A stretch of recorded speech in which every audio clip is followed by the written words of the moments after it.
화면.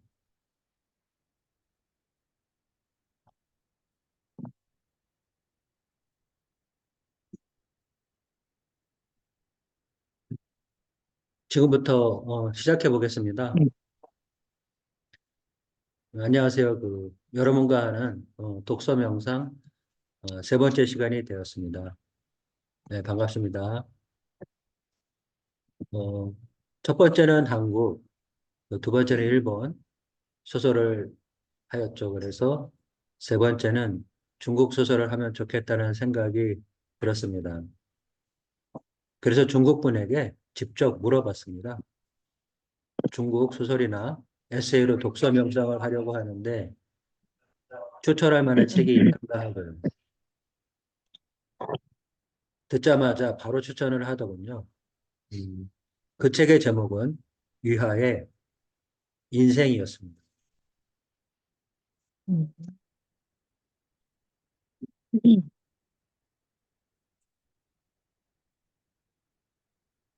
왜 안 넘어가?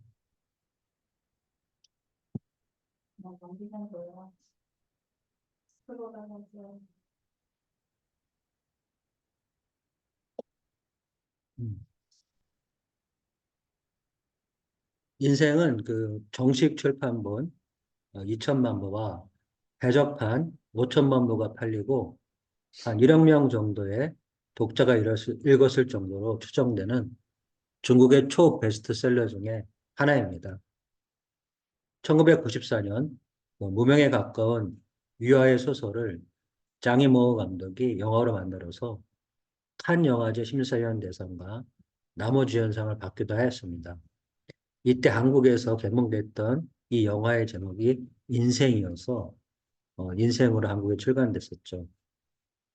이렇게 중국 소설에는 그 청의 마지막 황제 푸이가 태이한 신의 혁명 시기의 왕주의 전통과 혁명, 그리고 마오쩌둥의 문화대혁명을 거치면서 조성된 국가, 민족, 집단적 정체성을 다룬 소설 작품들이 많은데 인생도 그러한 시기를 바탕으로 아주 비극적인 내용을 담고 있습니다. 그 역사적 동질성이 없으면 쉽게 공감하기 어려운 부분도 있을 것 같고 중국 소설에 익숙하지 않으신 분들도 있을 것 같아 위아의 소설 중에 한국에서 가장 많이 팔린 허삼과 매월기로 이번 독서 명상을 하게 되었습니다. 한 나라의 소설은 그 나라의 역사적 경험을 바탕으로 꾸며지기도 하고 하는데 첫 번째 한강 작가의 희는 식민지, 전쟁, 분단, 쿠데타 경험 때문에 상실 기억, 공동체 의식이 일부 투영되고 하루키의 이렇게 작지만 확실한 행복은 전후 패전과 급속한 근대화 속에서 개인의 고독, 내면 탐구, 극복의 이야기가 반영되어 있다고 하겠습니다. 위안은 옐렌커, 찬셰와 더불어 매년 노벨상 수상 후보로 거론되는 유명한 작가입니다. 2021년 중국 만 명의 대학생에게 가장 좋아하는 30권의 책을 선정케 했는데 위아의 인생이 1위로 뽑혔었고 1990년 이후에 출생한 MZ세대가 뽑은 10대 작가 중 1위로 선정되기도 하였습니다. 위하는 문화대혁명이 시작하던 시기에 초등학교에 입학하고 끝나던 시기에 고등학교를 졸업하여 짧은 동안 다양한 경험을 하게 됩니다. 그는 그 당시 제대로 교육을 받지 못하여 간략하게 서술하는 방식으로 소설을 쓴다고 자수합니다. 그의 소설에는 형해상학적인 철학이나 고차원적인 인문학을 얘기하지 않습니다. 그저 평범한 우리 이웃들의 삶 속에 켜켜이 쌓인 이야기들을 가장 쉬운 언어로 얘기합니다. 위아 작가가 그려내는 문학 세계는 우리 주변을 돌아보게 하는 힘이 있다고 합니다.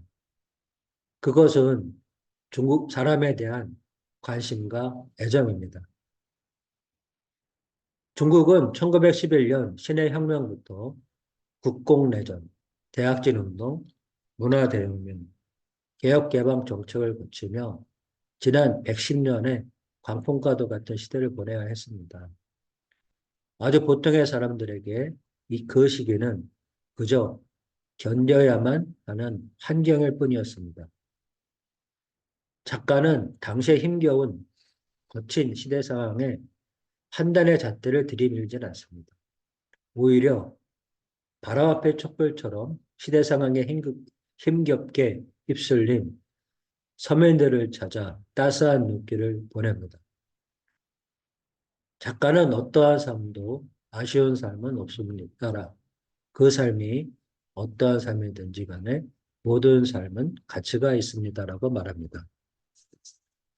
유아 작가는 세상에 대한 세심한 통찰력을 보여줍니다. 그의 시선은 높은 곳이 아닌 낮은 곳으로 향합니다. 그곳에는 소외된 채 힘겨운 삶을 살아내는 우리 이웃들이 있습니다. 소외되고 남루한 삶일지라도 비참하게 묘사하지 않습니다.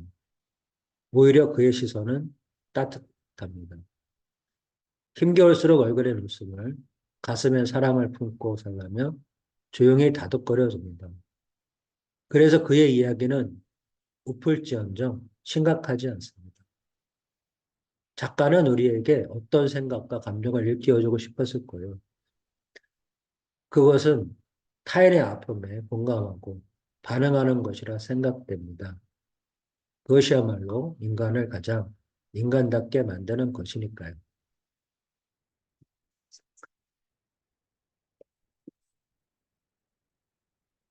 지금부터 여러분들의 독후 느낌을 들어보도록 하겠습니다. 굳이 명상과 관련 지어서 이야기하실 필요 없고, 자기가 감명 깊었던 구절, 읽고 난 느낌, 작가 얘기, 그리고 주변 사람들이 하는 말들, 아무 제약 없이 허심탄회하게 얘기해 주시고요. 나머지 분들은 경청해 주시고, 나중에 이야기를 모아 정리해 보도록 하겠습니다. 음, 먼저 시작해 주실 분 계신가요?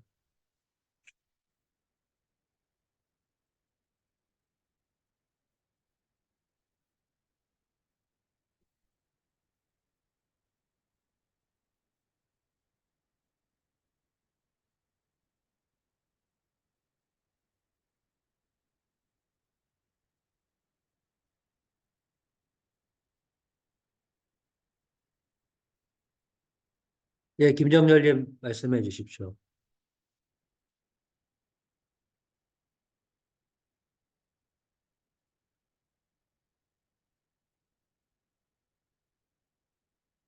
목소리가 안 나오네요. 예, 이 소설을 읽으면서 네, 마치 우리 우리나라 예전에 그 뭐 그 이효석의 발가락이 닮았다라든가 아니면은 뭐 여러 가지 일제 시대 내지는 일제 시대 직후에 그런 우리나라 유명한 훌륭한 단편 소설들이 많이 있죠. 그런 소설들을 읽는 거하고 비슷한 그런 느낌을 많이 받았는데요. 이게 뭐 배경이 중국이든 한국이든 다르지 않은 게 그 당시에 어떤 역사적 배경이라는 거는 뭐 굉장히 좀 엄청나게 큰 사건들이 많이 있었죠. 우리나라 같으면은 일제시대도 있었고, 뭐 6.25 전쟁도 있었고, 그다음에 그 후에 뭐 이제 여러 정당들 간의 다툼 내지는 독재 이런 것들을 통하면서 엄청난 사건들 속에서 이제 우리 그 사람들이 뭐 특별하지 않은 그냥 평범한 사람들이 그런 것들을 겪으면서 이제 삶을 살아왔는데 그런 면에서 중국의 어떤 그 평범한 사람들도 마찬가지였다는 거죠. 근데 그런 것이 뭐 신의 혁명이든 아니면은 뭐 무슨 천안문 사태든 아니면은 뭐 그런 정치적인 의미는 서로 다를 수가 있는데 막상 그 서민들이 사는 삶에 있어서는 그런 정치적 의미나 아니면은 역사적 의미 같은 거는 중요치가 않고 서민들의 사는 데 있어서는 그저 당장의 생계가 얼마나 어, 어려웠느냐 하는 거고 그런 그 삶에 있어서 어려운 고난들을 이제 여기서는 그 이제 매혈이라는 혈피라는 거는 이제 우리가 보통 목숨과 비교를 하죠. 그래서 어, 어쩌면은 여성들이 그 성을 파는 거하고 비슷하게 비견을 할 수가 있을 것 같은데 정말 절체절명의 그런 상황에서 정말 그 목숨을 유지하기 위해서 할 수 있는 최후의 수단이 아닌가 그런 생각이 들고요. 그런 그 여러 가지 사건들 속에서 어떤 그 절체절명의 상황에서 목숨이나 다름이 없는 그런 피를 팔면서 삶을 살아내온 그런 서민들의 삶 그런 거를 그렇다고 해서 너 거기에 너무 뭐 그 이게 뭐 이렇게 비장하게 이렇게 얘기하는 게 아니라 그냥 그 자체가 우리의 원래 삶이 그런 거다 하는 식으로 이제 관조적이라는 말이 맞는지는 모르겠는데 이제 되게 어, 아까 말했 잠깐 나왔던 그런 따뜻한 시선이라고 할까 원래 삶이 그렇게 우리 삶이 그렇게 힘든 거고 하지만은 그렇게 삶을 헤쳐나가는 그런 삶을 보여준다는 면에서 뭐 국가하고 상관없이 중국이든 일본이든 한국이든 아니면 서양 어떤 나라든 상관없이 누구나 공감할 수 있는 그런 얘기가 아니었나 그렇게 생각이 됩니다. 네, 말씀 감사합니다. 음, 저 해도 돼요? 네, 들리세요? 신정연 말씀해 주세요. 네. 아, 네. 저는 그때 한번 제가 대장님한테 문자 한번 보냈죠. 근데 위아 작가 원래 알고 있었는데 이번 기회에 책 읽고 너무 고마웠어요. 너무 재밌었고, 어, 또 한숨에 다 읽어버렸어요. 그래서 너무 오래전에 읽어서 사실 오늘 사실 잠깐 이야기 줄거리 잊어버린 것 같아서 다시 보기도 했는데, 음, 저는 이 책 읽으면서 제일 많이 생각했던 게 우리나라 문화랑 중국 문화랑 너 되게 비슷하구나. 이렇게 가부장적이었나? 그러니까 중국이 저는 최근에 이렇게 가부장적이지 않다고 저는 알고 있었거든요, 느낌에. 근데 너무 똑같더라고. 혈연 중심 사고도 너무 똑같고, 그래서 되게 많이 놀랐어요, 그 부분에서. 그리고 자식에 대한 희생? 뭐 이런 거는 뭐 어느 나라나 다 있을 수 있겠지만, 특별히 우리나라가 되게 강하다고 생각하는데, 이 허삼관 씨도 엄청나게 강하잖아요. 그래서 그 부분을 보면서 정말 너무 똑같구나. 그 생각을 하면서 많이 읽었어요. 그래서 너무 재밌었고 좋은 작가를 소개해 주셔서 너무 고마웠어요. 저는 원청도 읽었어요. 그래서 오, 최근에 네, 최근에 원청도 읽었고 2022년에 너무 나 네, 뭐 가슴이 한 이틀 동안 먹먹했어요. 그거 읽고 나서 한 이틀, 3일 동안 진짜 약간 헤어나기 좀 힘들었고, 이제 또 인생? 이것도 읽으려고 지금 뭐 형제 다 읽을 거다.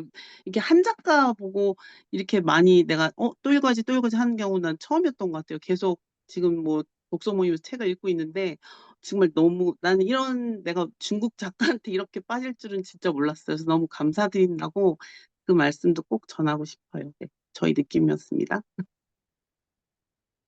네, 말씀 감사하고요. 그 가부장적인 모습은 이게 시대적 배경이 아마 50년대, 네, 60년대 맞아요. 거쳐서 진행되는 거기 때문에 그때 시대상을 반영한 것 같고 최근에서 길가에서 얻어먹는 사람들은 다 남자들이잖아요, 남편들. 문화대혁명을 맞 거치면서 아마 이게 많이 바뀐 것 같아요. 그게 남자들이 불쌍하다는 네. 생각도 되게 많이 했어요. 보다는 너무 불쌍. 그리고 매열은 우리나라에서도 있었던 걸로 나오는데 그때 우리나라는 보통 한 용돈 정도 수준의 돈을 그 당시에 받았고 음, 여기 그 중국에서 나오는 매월의 돈은 어, 몇 개월치 월급 뭐요 정도로 묘사가 되는 것 같아요. 일본은 그거보다는 좀 더 개화가 돼서, 어, 그 60년대 후반이 되면 헌혈을 하는 문화가 조금 정착이 돼갔다고 그렇게 하더라고요. 조금씩 약간 일본이 제일 앞서고 우리나라가 그다음, 중국이 그다음 이렇게 음, 개방개혁된 것 같아요. 다음 분 혹시 누가 해주실까요? 조순영 선생님, 네. 들리나요? 예, 들립니다. 아, 네, 안녕하세요. 조순영입니다. 아, 제가 이제 이 책을 이제 저도 한, 한 주 정도 급하게 이제 읽었는데요. 이게 처음에 읽었을 때는 한 반쯤 읽었을 쯤 돼서 저도 이제 딸을 가진 엄마가 돼서 그런지 그 내용 중에 이제 그 허삼간이 자기 와이프가 하소연하고 이제 한번 그런 관계를 가졌다는 걸 알게 된 다음부터 막 이제 이게 막 분노에 차가지고 막 복수를 하고 싶다 막 이런 생각을 한다고 얘기가 나오잖아요. 거기에서 이제 그 뭐야 허삼간이 그 자기 아들들한테 일락이 삼락이한테 나중에 너희들이 커서 저 하소영의 딸들을 뭐 덮쳐라 막 이런 대사가 있어요. 네, 그거 보고 이제 막 너무 요즘 시대와 안 맞고 아 얘네가 이런 관념이 있는 애들인가 막 그런 생각도 하면서 좀 화가 나고 책을 덮었다가 이게 이 내용이 주가 아니기 때문에 다시 이제 책을 다시 피고 다시 읽어봤는데요. 그러니까는 어느 나라나 그 가족에 대한 그런 거는 다 똑같다고 생각이 들어요. 그리고 여기 허삼관 자체도 물론 가부장적이긴 하나 한 그 가정의 그러니까 가장으로서 굉장히 자기가 매여를 하면서 힘들게 이제 그 이어오는 그런 거가 조금 그러니까는 요즘도 아버지들이 다 그렇죠. 한 가정을 지키기 위해서 자기가 열심히 일하고 막 하는 그런 과정이 담겨 있기 때문에 그걸 보면서 좀 뭉클한 면도 있었고 그 시대가 되게 중국이 힘들었을 시대잖아요. 그러니까는 문화혁명이 뭐 1949년부터 뭐 53년 뭐 그 사이에 이렇게 일어나면서 굉장히 그 모택 그 마오쩌둥이 막 그 공산화를 하면서 많은 그 인민들이 학살을 당했다고 해요. 그래서 이제 그 지금은 아마 미국에 계실 텐데 그 우한 대학의 그 역사 학자이면서 교수인 선 하오엔이라는 그 교수님이 계시거든요. 그 교수가 이제 자기는 중국을 사랑하지만 공산당은 싫다. 그래서 나는 공산당이 어떠한 만행을 저질렀는지 자기 어렸을 때부터 다 겪어서 알고 있다. 막 이러면서 얘기를 하는 게 있어요. 그래갖고 뭐 그때 당시 문화혁명 그때 당시에 한 8천만 명 아마 그 농민들하고 모든 그 이제 양민들이 이렇게 학살을 당했다고 들었어요. 그래서 그런 어려운 시절부터 막 대홍수가 나가지고 막 진짜 그 가난한 시절부터 이런 게 이렇게 쫙 묘사가 돼 있잖아요.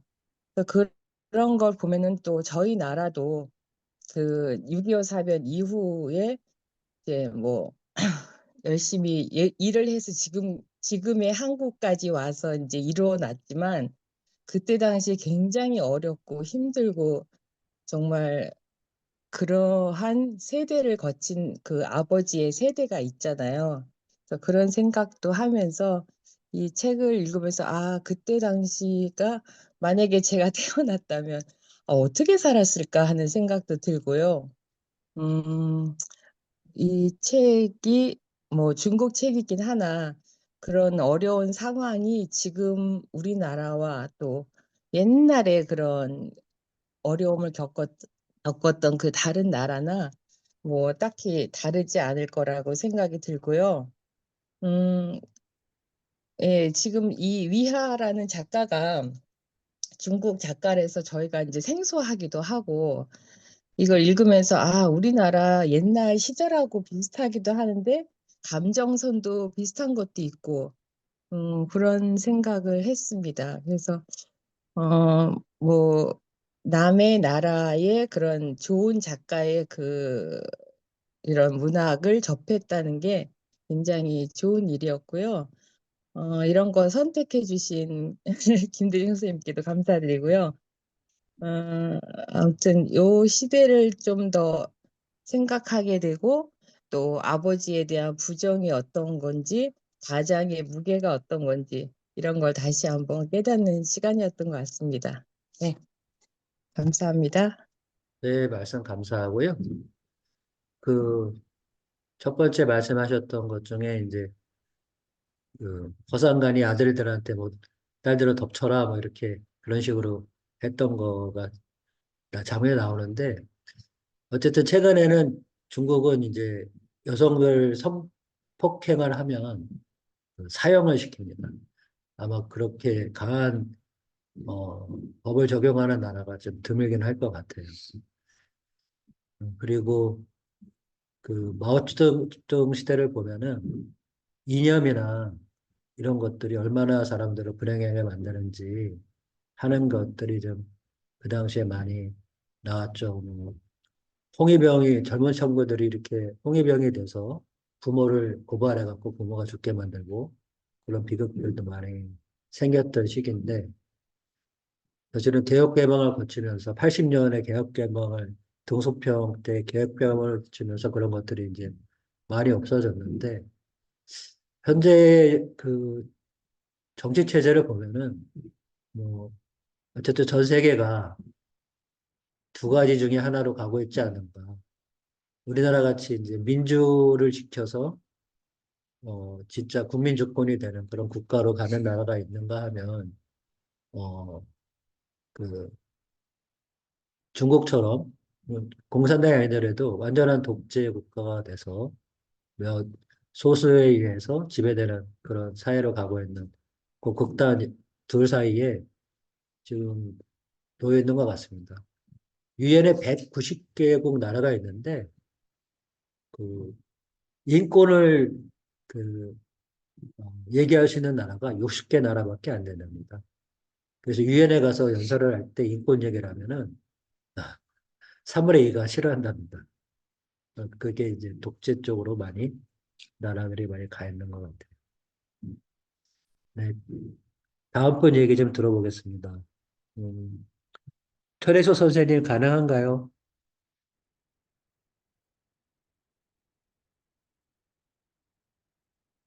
이게 아이폰 쓰셔갖고 잘 안 되시나 봐요. 아, 그게 네? 아니고, 네. 제가 지금 퇴근하면서 주차장에 막 세우고요. 예, 하나 예. 그러진 않나요? 여보세요? 괜찮습니까, 소리가?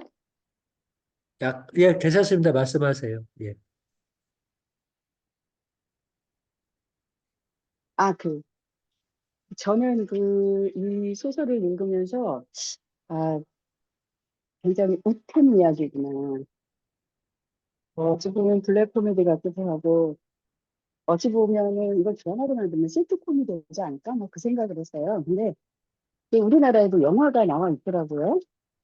그래서 영화도 봤는데, 잠깐만요. 그 찰리 채플린이 그런 얘기를 했잖아요. 인생은 멀리서 보면은 희극이지만 가까이 보면은 비극이다. 난 그 말이 딱 생각나더라고요. 이 소설을 읽으면서. 그 아까 여러분들이 허성관이 뭐 가부장적인 사람이라고 얘기를 했는데 저는 그렇게 느끼지 않았거든요. 아, 선생님 죄송해요. 제가 지금 엘리베이터 타야 되는데 이거 끊길 것 같기도 하고.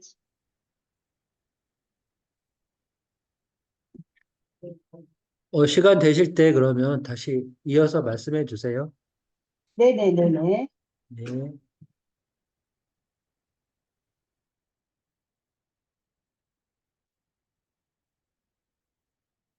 도라미 선생님 말씀 가능하세요? 네.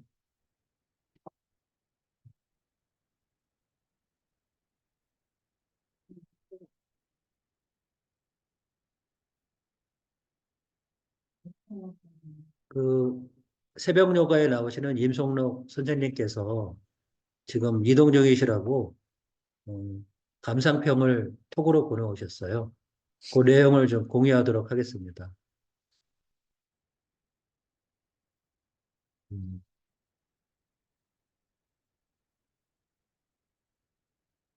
선생님이 이 책을 소개해 주실 때 광장시장에서 순대볶음 먹는 느낌일 거라고 하셨었는데 진짜 느낌이 그랬고요. 제가 책을 읽으면서 떠올렸던 이미지는 서민들의 삶을 해학적으로 자유분방하게 그렸던 김홍도 화백의 그림들이었고요. 또 불행한 현실이었지만 꿈과 낭만을 아기자기하게 표현했던 이중섭 화백의 가족 시리즈 그림들이 떠올랐어요. 사실 김홍도가 살았던 신분사회나 이중섭이 살았던 전쟁 시대나 허상관이 살았던 문화대혁명 시대는 행복이랑은 거리가 멀었던 시대잖아요. 그래서 작가 입장에서는 사회를 고발하고 세상의 분노를 표출하는 게 더 쉬웠을 텐데 그럼에도 불구하고 위아 작가님이 보여주신 태도가 되게 인상 깊었습니다. 너무 무겁게 쳐져서 비곡으로 흘러가지 않게 어떻게 보면 마음을 파고드는 친근함을 전략으로 삼으신 것 같았어요. 특히 허상관 이야기는 시대도 다르고 문화도 다르고 환경도 전혀 다른 한 가족의 이야기인데 이렇게 동떨어진 이야기를 읽으면서 우리한테 본래 내재되어 있는 어떤 감성 같은 걸 느껴지게 하는 것 같아서 아, 이런 이야기가 가능하게 만드는 게 좋은 작가구나 하는 걸 느꼈습니다. 그리고 허상관 이야기의 등장인물들을 보면서 든 생각은 이렇게나 다르지만 그렇다고 이해 못할 정도로 낯선 존재들이 아니구나. 다 거기서 거기인 면이 있구나. 이런 거였고요. 허상관이 원한이나 복수에 파묻히지 않고 가난에 비참하게 무너지지 않게 한 유야 작가님의 태도를 본받아야겠다는 생각도 했습니다.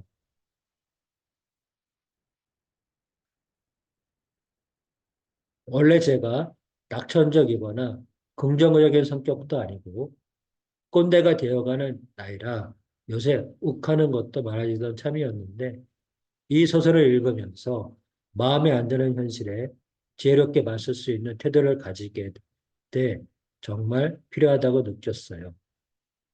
현실하고는 타협하지 않겠다는 선세로 팽팽하게 대치해봤자 결국 상처받는 건 개인이잖아요. 나 자신을 지키고 주변 사람들을 지키기 위해서라도 위아 작가님이 보여주신 태도처럼 가끔은 세상 일을 웃어넘기자, 낙천적인 유머 감각을 갖자, 이런 생각을 해봤습니다. 끝으로 이 책을 읽으면서 자라 대가리라는 누구를 알게 돼서 딸한테 가르쳐줬더니 되게 좋아하더라고요. 좋은 작가님을 알게 해주셔서 다시 한번 감사드립니다.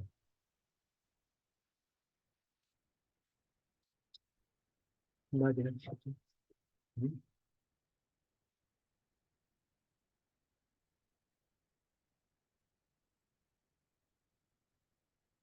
하자료 선생님 한마디 부탁드리겠습니다. 누구세요? 나오셨습니다.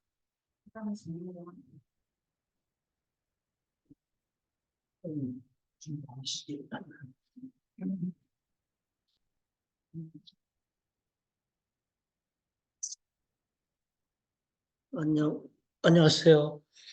여기는 여러분 같이 켜놓을 수가 없어서 여기 공용으로 사용합니다. 예, 예, 여러 가지 독후 감상을 많이 들었는데요. 사람마다 책을 읽고 느끼는 감정이 다 다를 수도 있고, 제가 한 가지 느낀 거는, 감정도 다를 수 있어서 받아들이는 것도 다 다르겠지만, 제가 또 한 가지 절실하게 느껴보는 거는, 머릿속에 어떤 정보들이 들어있고, 어떤 생각들을 갖고 살아왔는지에 따라서도 그 한 책을 접할 때 다르게 받아들이는 방식이 여러 가지로 바뀌겠구나라는 생각을 했어요. 아는 지식이 많으신 분들은 뭐 어느 김홍도 같은 그림을 비교해서도 설명을 하시고 작가와 서로 비교도 하면서 설명하지만 저는 들은 게 없어서 그냥 현실을 받아들여서 그냥 있는 그대로 읽으면 제 책은 조금 너무 가볍지 않나라는 느낌을 받으면서 읽었어요. 가볍게 보고 있고 그쪽 그 허상관이 말하는 내용들, 그 사람을 대하는 태도 이런 걸 책에서 들어보면서 참 한국 사람하고 많이 다르게 받아들이는 거, 그 시대가 달라서 그런지 몰라도 사람을 대하는 방식들이 참 다르다라고 느꼈거든요. 그러면서 은근히 그 첫째가 자기 아들이 아니잖아요. 첫째가 자기 아들이 아닌데 처음에는 그 배척하다가 어느 순간 조금씩 정들어 가면서 나중에는 병에 걸렸을 때 자기 온 피를 돌아다니면서 팔면서까지 그 아이의 생명을 구하려고 했던 게 나중에는 큰 감동으로 와 닿을 수 있는 책이었어요. 예, 그런 게 처음에는 좀 싫었다가도 이렇게 정의라는 같이 사는 사람들의 정이 느껴지면 서로 위해주고 서로 보듬어서 같이 살아갈 수 있는 그 따뜻한 가족 이야기. 마지막에는 자신의 피를 팔려 가잖아요, 마지막에. 모든 자식들이 다 커서 다 독립하고, 살만하고, 넉넉한 살림살인데, 마지막에 그런 생각 하잖아요. 자기를 위해서 피를 한번 팔아보겠다고. 거기에 또 저는, 느낀 바가 있어요. 자기를 위해서 살아보려고 하는 그 시점은 이미 자신을 위해서 살 수 없는 시간이 되었다는 것을 느꼈습니다. 피를 팔러갔더니 안 사준대요. 피가 늙어섰고, 더 이상은 팔 수가 없고 끝나버리는데요. 그때 그 사람이 엉엉 울잖아요. 혼자서. 아무도 모르는데 자기 혼자만 엉엉 울고 있잖아요. 거기에 인생의 허탈함도 있을 수도 있고, 음, 거기서는 좀 저는 그 대목이 좀 마음에 와닿았습니다. 네, 저는 이 정도로 발표를 마치겠습니다. 감사합니다.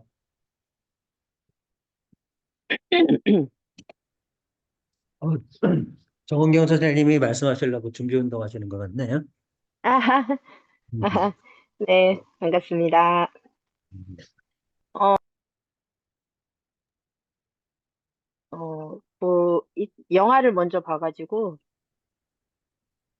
책이 있는 줄도 사실은 몰랐거든요. 영화는 굉장히 오래전에 하정우가 주연으로 나왔었는데, 그래서 영화가 먼저 본 게 이게 책을 읽으면서 득이 되는지 실이 되는지 막 헷갈리더라고요. 그래서 근데 모든 대사가 하정우가 하는 대사처럼 들려가지고 저는 좀 그냥 책을 보게 된 것 같아요. 그래서 그냥 재밌게 잘 읽었고, 이런 기회에 또 책을, 중국 작가 책은 예전에, 아주 예전에 한번 읽었는데, 저희 중학교, 고등학교 때, 그때 중국 작가, 제목이 지금 기억나는데, 그 책 읽고, 지금 책을 이렇게 조금 긴 거 읽는 거는 진짜 오랜만에 읽는 것 같아요. 그리고 요즘 이제 무비자로 중국 여행을 많이 가서 중국에 대한 얘기를 여행 갔다 오신 분들한테 많이 들어서 조금 더 이 내용이나 그 사람들의 모습이 좀 친근감 있지 않았나 생각이 들고, 소설이나 뭐 영화든 이게 부성애를 다룬 작품이 사실 그렇게 많지는 않는데 이 작품이 그 부성에 대한 얘기인 것 같아요. 그리고 잘 몰랐던 중국 역사, 우리 중학교, 고등학교 때 했던 그 세계사 시간에 잠깐 배웠던 중국사가 또 조금 떠오르기도 했고, 하여튼 요 근래는 계속 이 화상관이 머릿속에 계속 있었던 것 같아요. 그리고 약간 코믹하고 너무 또 심각하게 받아들이지 않는 거, 그런 게 또 저하고 약간 비슷한 부분이 있었고, 그러면서 이게 우리 명상 수업하고 무슨 관계가 있을까? 계속 연관성을 생각을 했는데, 아직도 잘 모르겠어요. 어떤 연관성이 있는 건지. 이 책이랑 우리 명상 지도사 과정이 그냥 뭐 별도로 이렇게 진행되는 과정인 건지 아니면 선생님께서 우리가 하는 이 과정에 어떤 의미를 주고자 이 책을 선정했는지 저 혼자 좀 생각을 좀 해봤는데 답을 못 찾았어요. 음, 있을까요, 의미가? 그 의미는 또 이렇게 어, 결론 부분에서 제가 정리를 한번 해드릴게요. 근데 이 책을 선정하게 된 거는 그, 그 의미를 먼저 설명하려고 했다기보다도 그 중국의 그냥 가장 그 유명한 작가의 소설을 하나 보면서 또 그때 시대의 그 삶을 보면서 우리는 또 명상적으로 무엇을 생각해 볼 수 있을까? 선호가 그렇게 됐어요. 어쨌든 저는 제가 생각했던 명상하고 좀 관련된 부분에 대해서 나름대로 좀 뒤에 짧게 정리했으니까 그 부분을 말씀 다 듣고 공유해 보도록 하겠습니다. 네.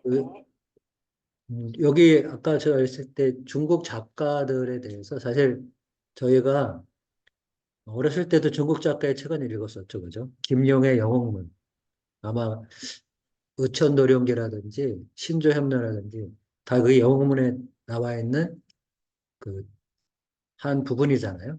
그래서 그런 것들만 접하다가 아마 이게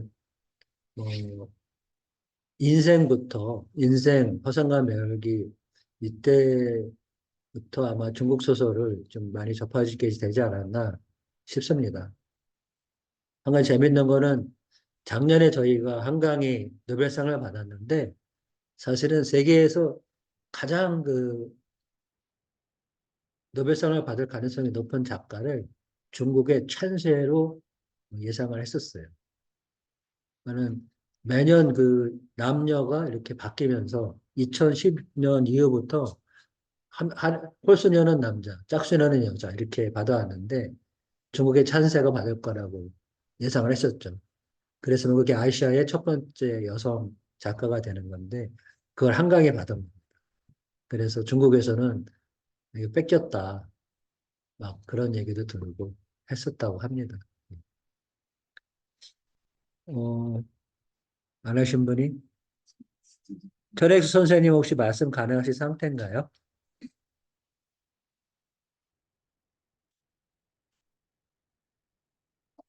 어, 지금 말씀하실 상황이 아닌 것 같아서 제가 그 정리를 좀 해보겠습니다. 응?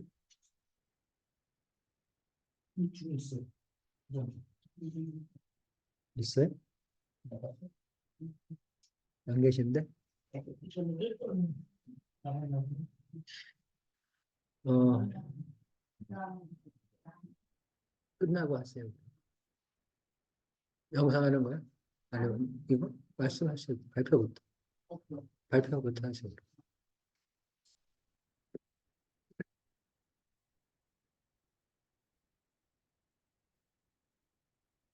네, 반갑습니다. 일단 정은경 우리 선생님이 얘기한 것처럼 영화를 보면 재미없을 거라고 생각하고 책을 안 읽게 될 수도 있어요.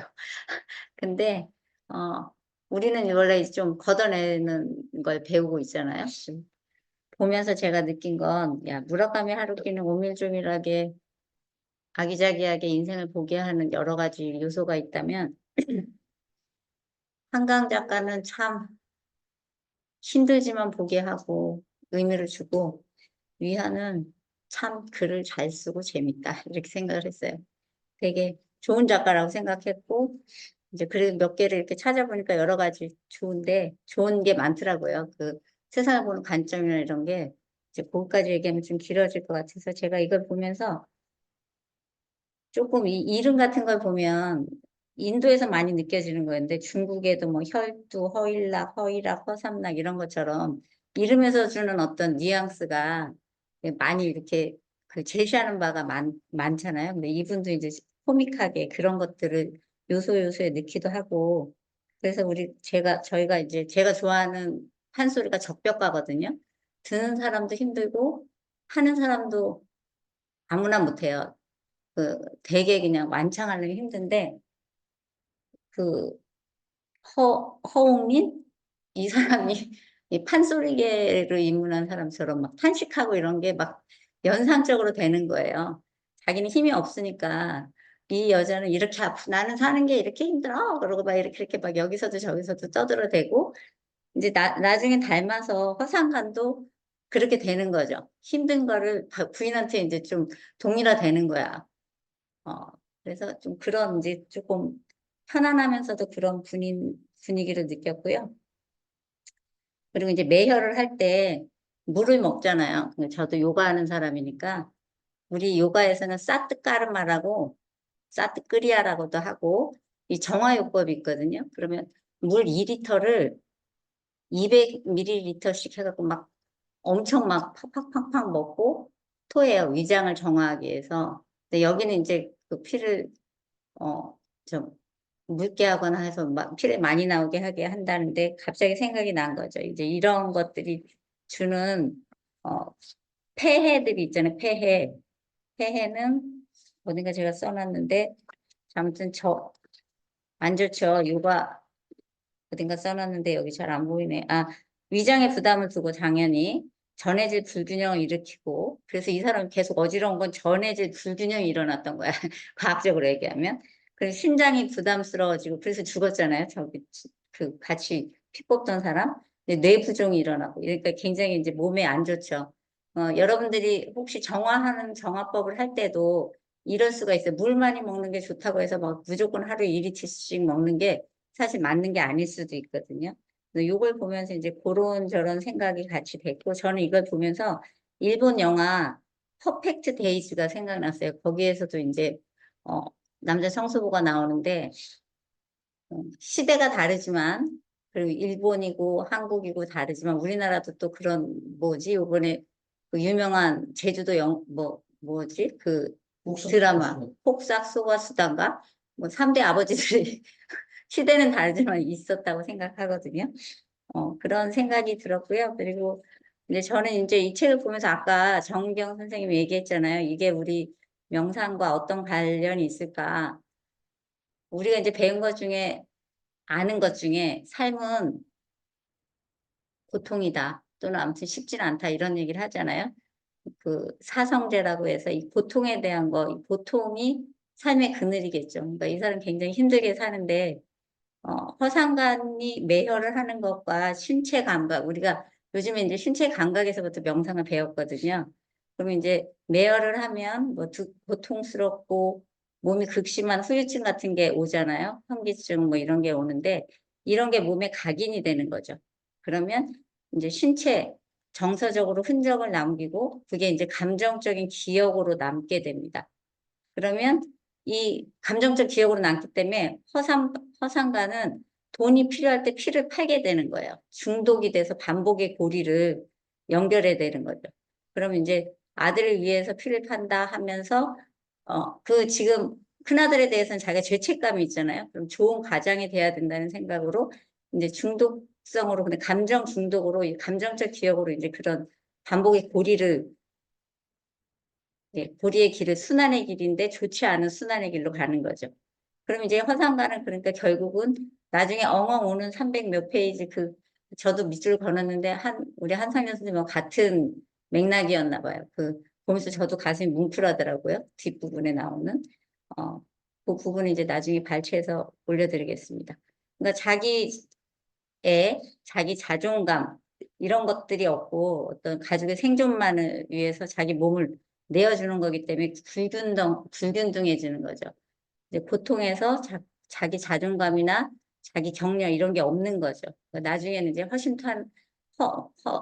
허탄스럽고 해탄스럽고 이런 경우가 오는 거고 그리고 이제 여기서 이제 제가 자각해야 되는 거는 이 사람은 고통을 감수해야만 아버지는 이렇게 해야만 가치 있는 존재가 될 수 있다라고 왜곡된 신념을 갖고 있는데 이거는 옛날만 그런 것 같지 않아요. 지금 뭐 캥거루족 뭐 여러 가지 얘기가 있는데 요즘 아이들에게 혹시 우리 부모들은 또 다른 허상관이 되면 어떡하지? 이런 생각이 좀 들었습니다.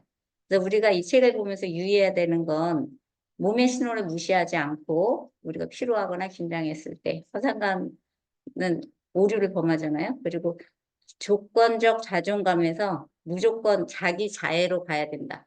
그러니까 자기 뭔가 해내야지 가치가 있다 하는 조건적인 자존감에서 무조건 자기 자신을 존중해야 된다는 거죠. 그쪽으로 가고, 그리고 고통과 어떤 안도, 희생과 안정 이런 거에 계속 악순환에 빠지지 않고 자기 삶을 균형 있게 바라봐야 된다.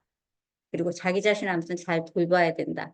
지금까지 지금 명상 과정을 안 하시는 분들도 계신데 다음 주가 이제 자기 격려랑 자존감에 대한 거거든요. 이제 고통의 신체 자각에서부터 이제 쫙 왔어요.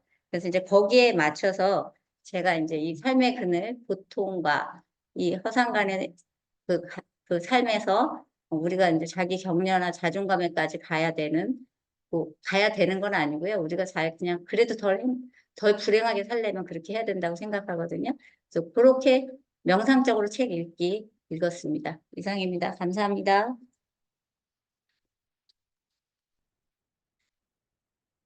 예, 말씀 잘 들었습니다. 이게 다들 이제 생각하시는 게 비슷한 지점에서 감동을 느끼시는 것도 있고, 또 나와는 또 다르게 다른 부분에서 감동을 느끼신 것도 있는 것 같아요.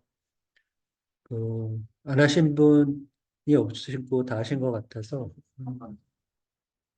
전혜수 선생님 한번 들어주세요. 철혜숙 선생님 계시나요? 안 되시는 것 아, 같아요. 예, 예, 예. 계세요? 이제 집에 들어와서 정신을 차렸습니다. 아까 말씀하시다가 다 아, 예. 마무리. 아까 그 막 주차장에 내려가지고 오늘 짐이 좀 많아서 짐 내리고 뭐 이러느라고 정신이 없었네요.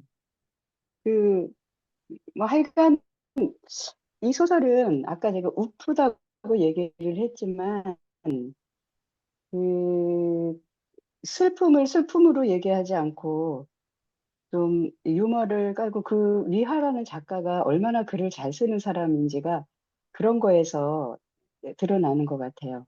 문장이 굉장히 간결하면서도 그 사람의 심리라든가 이런 걸 굉장히 세세하게 묘사할 수 있는 그런 굉장한 그 작가로서의 어떤 그 위력을 가지신 분인 것 같다라는 생각을 했어요. 그러니까는 글을 읽기가 굉장히 쉬운 거예요. 예, 쉬우면서 이 작가가 무엇을 전하려고 하는지를 독자들한테 이렇게 전할 수 있는 그런 그 굉장한 작가라는 거를 느꼈고요. 뭐 다른 얘기들은 앞에서 다 말씀을 하셨으니까 제가 뭐 굳이 또 재차 얘기할 거는 없고 그 굉장히 저는 이 책을 감명 깊고 그리고 재미있고 그리고 또 어떤 부분은 굉장히 생각을 많이 하게 하는 그런 아주 좋은 책이었다고 생각하고 그런 책을 추천해 주신 김대중 선생님께 감사드립니다. 네, 좋은 책 잘 읽었습니다. 감사합니다. 네, 그리고 다른 내용은 거의 저하고 비슷한 감정을 가진 제가 느낀 거를 예, 다른 예. 분들이 다 거의 얘기를 하신 것 같아요. 예, 네, 감사합니다. 네, 말씀 잘 들었습니다. 이 프랑스에서 한마디만 더 할게요. 예, 예, 예. 저기 허삼관이 저는 굉장히 아주 너무나 인간적인, 너무나 사랑스러운 그런 그 이미지를 받았어요. 굉장히 내면 깊은 곳에 너무나 인간적인 예, 네, 네, 그런 사람이라고 느꼈습니다. 네, 알겠습니다. 네. 그 프랑스에서 어떤 한 학생이 이제 중국어를 한 2년 동안 공부를 했대요. 근데 지도 교수님한테 중국어가 너무 힘들어서 더 이상 공부를 못 하겠어요. 포기해야 되겠어요. 이렇게 얘기할 때입니다. 그랬더니 그때 지도 교수님이 이하의 책을 원어로 주면서 너가 이걸 읽어보고 다 읽지 못하겠으면 포기하고 다 읽을 수 있으면은 한번 계속 해보는 거를 고려해봐라. 근데 그 학생이 이하의 그 인생의 원서를 읽고 다시 중국어를 했다고 합니다. 그런 얘기도 있네요. 제가 위화에 대해서 조금만 더 덧붙여서 말씀을 드리고, 아까 그 정여 선생님이 이 책은 그 요가하고 명상하고 무슨 연관이 있을까요? 이런 걸 질문하셨는데 그냥 제가 생각했던 거 그거 잠깐 말씀드리겠습니다. 그 위화는 그 한국에 한 10번 이상 방문을 했고요. 연세대학교 대강당에서 팬 학생들과 뭐 대담도 하고 2017년에 김어준의 뉴스공장에 출연해서 뭐 이렇게 어려운 질문도 많이 좀 받아보고 자기 나름대로 잘 넘어가는 그런 어, 동영상들도 좀 있더라고요. 그걸 보면 소탈하고 이제 진솔한 생각을 들어볼 수 있습니다. 그 사람은 치과에서 일을 하다가 맨날 그 상태가 안 좋은 입만 들여다보는 게 너무 지겨워서 하던 차에 그 작가들이 자유롭게 시간을 사용하는 걸 보고 작가의 길에 들어섰다고 해요. 다른 기술도 없었고. 그래서 처음 썼던 글들이 출판사에 보내는 계속 퇴짜를 맞았고 우체부가 퇴짜받은 글들을 마당에 던져놓고 가곤 했답니다. 이런 큰 작가도 성장통이 있었던 것 같습니다. 그런 그 타임지에 기고를 자기 책은 해적판으로 만들어서 해도 좋다고 기고도 했었는데 중국에는 약 1억 명의 극빈층이 있다. 그들도 책에 접근했으셨으면 좋겠다. 이렇게 했답니다. 아까 심정현 선생님이 원총도 읽으셨다고 하는데 그 위안은 1900년대 한 100년간의 그 광풍 같은 시기에 중국에 대해서 이야기를 하고 싶어 해왔습니다. 그래서 그거를 한 책에 다 담지를 못하고 여러 책에 나누어 담았는데 시대 순으로 보면 원천, 인생, 허상과 매일기, 형제, 제7일 이런 식으로 이제 그 시대를 담은 소설들이 있습니다. 아마 중국의 100년을 이해하고 싶으면 이 위하의 100년을 읽어보면 좋으실 것 같습니다.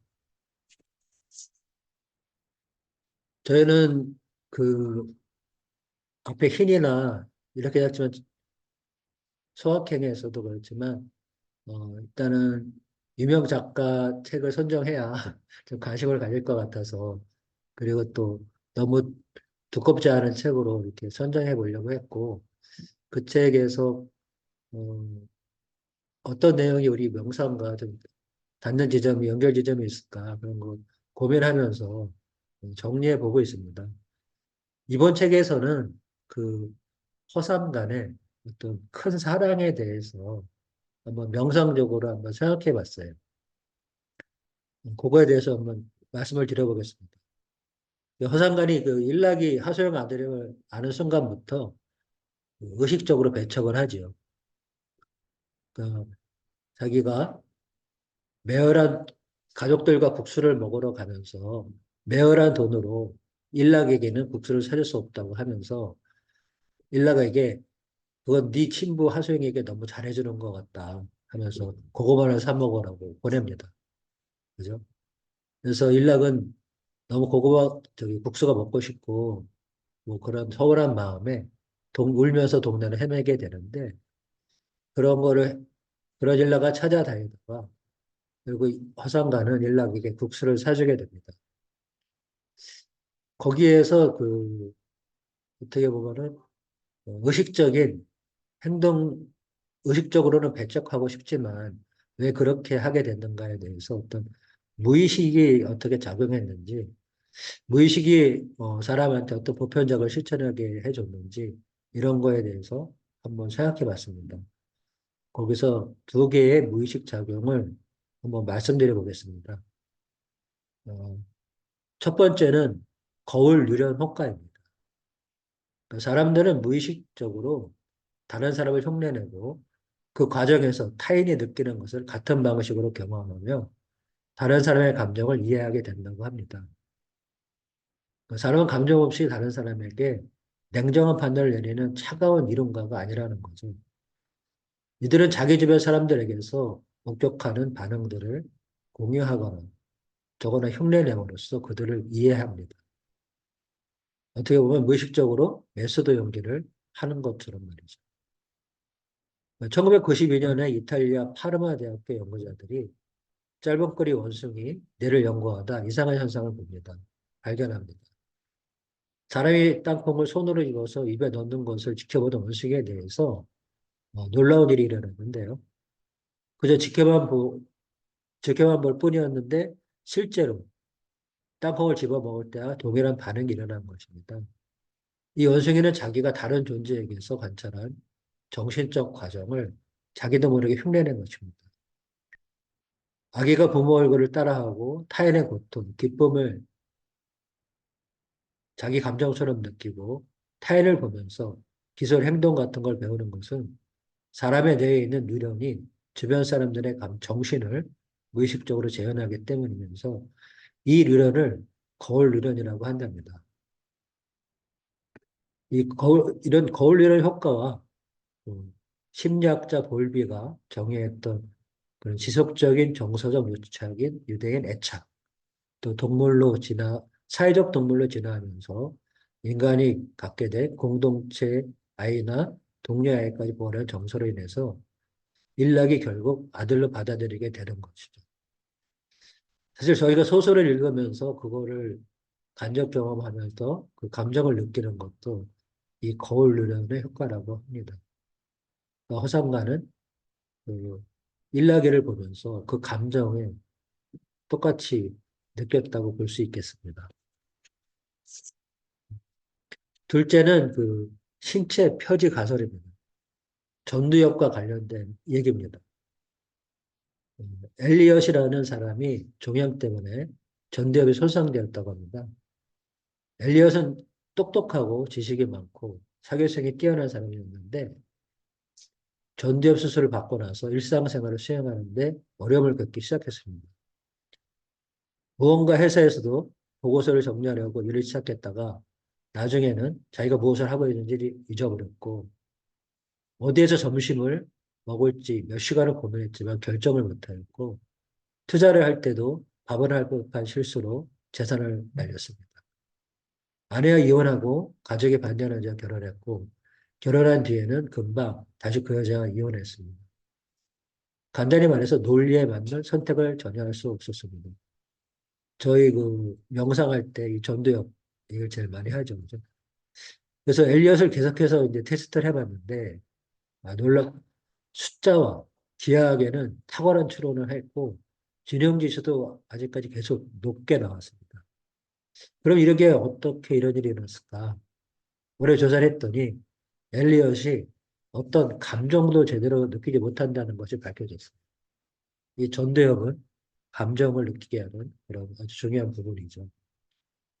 그래서 이 담당 교수였던 다마지오가 인간이 대상을 인식하는 과정에서 감정이 수행하는 역할에 대해 신체 표지 가설을 만들었습니다. 의사결정과 관련된 거죠. 신체의 표지는 우리를 위해 직접 고민하진 않지만 위험하거나 유리한 선택사항을 환하게 조명하고 이것들을 잠시의 의식 속에서 빠르게 제거함으로써 고민의 무게를 덜어준다. 이렇게 정의를 하는데요.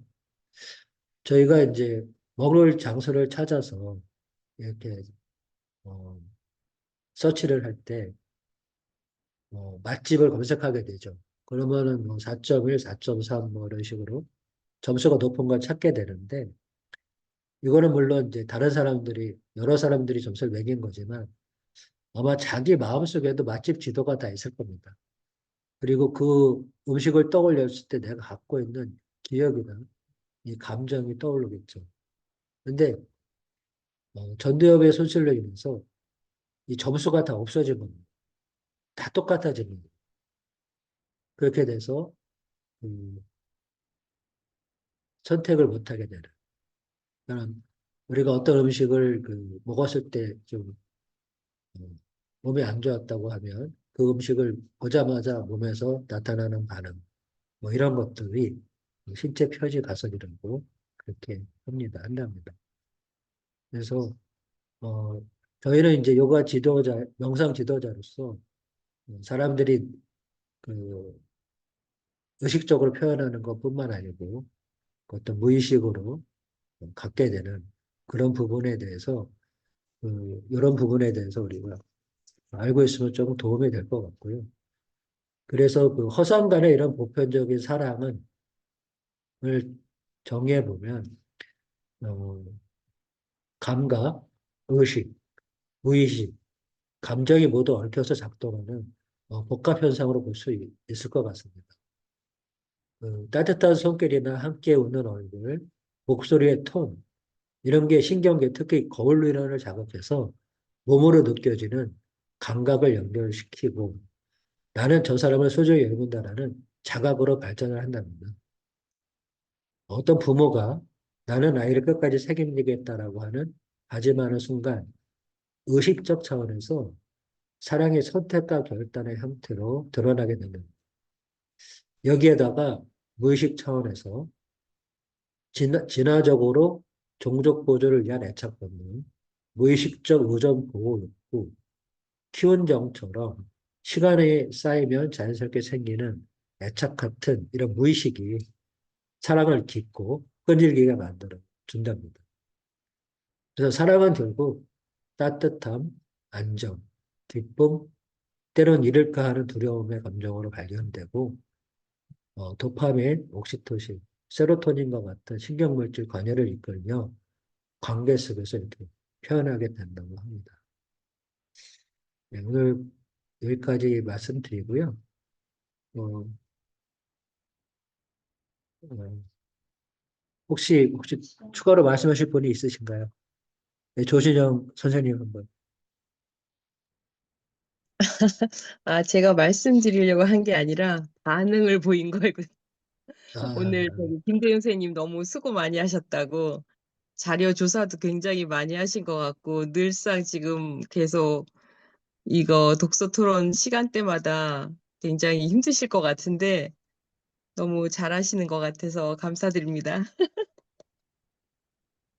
네, 감사합니다. 네, 이게 또 보편적인 사랑 같네요. 네, 오늘 다들 고생 많으셨고요. 그 아마 10월 22일 날이 수요일 날이 다음 마지막 네 번째 독서 토론이 될 거고요. 네, 어, 그날은 그 숨결이 바람될 때라고 하는 폴 칼라니티의 그 어떤 어, 자기의 시한부 생명이 알고 나서 쓴 책을 갖고 마지막 독서 토론을 해보도록 하겠습니다. 그러면 그 다음 달에 뵙겠습니다. 모두 수고하셨습니다. 수고하셨습니다. 감사합니다. 수고 많으셨습니다. 감사합니다. 수고하셨습니다. 감사합니다.